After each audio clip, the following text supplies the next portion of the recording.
नमस्कार दोस्तों। कल के डिस्कशन में हमारे 3 पॉइंट ऐसे आए थे जो क्लैरिफाई नहीं हो पाए थे।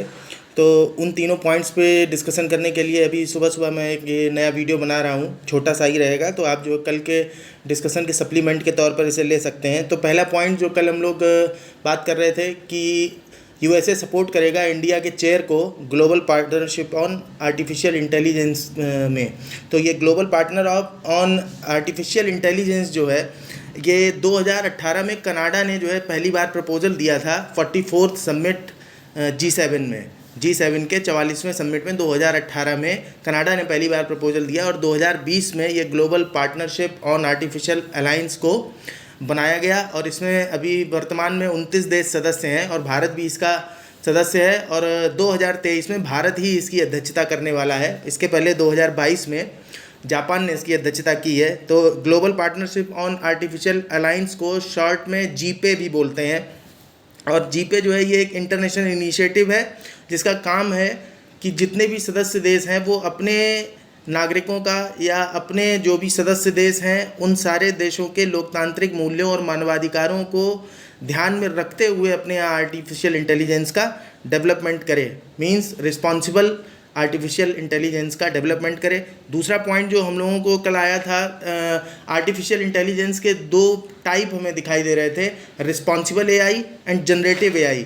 तो यहाँ मैं आपको ये बताना चाहता हूँ कि रिस्पॉन्सिबल एआई और जनरेटिव एआई में डिफरेंस क्या है। तो जनरेटिव एआई को आप ऐसे समझिए, आर्टिफिशियल इंटेलिजेंस का कोई भी एप्लीकेशन जो होगा वो जनरेटिव होगा ही होगा। अगर वो कुछ जनरेट नहीं कर रहा होगा तो हम उसे बनाते ही क्यों।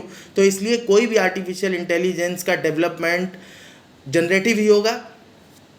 वहीं दूसरी तरफ रिस्पॉन्सिबल एआई का मतलब ये है कि जो भी आर्टिफिशियल इंटेलिजेंस का एप्लीकेशन हमने डेवलप किया है या फिर हमने जो भी नई टेक्नोलॉजी उसमें डेवलप की है वो टेक्नोलॉजी जनरेटिव एआई है तब तक इस बात की कोई गारंटी नहीं है कि वो एथिकल होगी या अनबायस्ड होगी।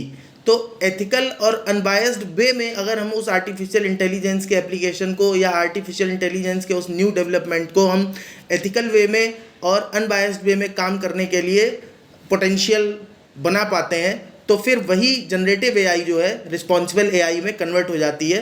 तो इसका मतलब सीधा सीधा सा ये है कि रिस्पॉन्सिबल एआई जैसा अपने फीचर से अपने वर्किंग एल्गोरिथम को लेके अलग से कुछ भी ऐसा जो है काम नहीं करता है। आप देख सकते हैं इसको स्लाइड पे भी कि actually there is nothing exists like responsible AI based on working capacity or working algorithm. It means all the versions of artificial intelligence are generative but it's not sure to be ethical and unbiased functioning.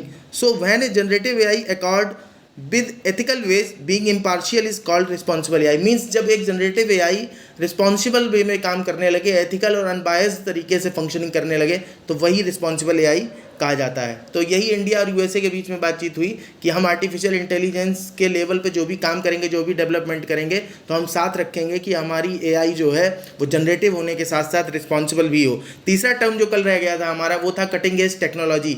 तो cutting edge technology particular कोई technology नहीं है।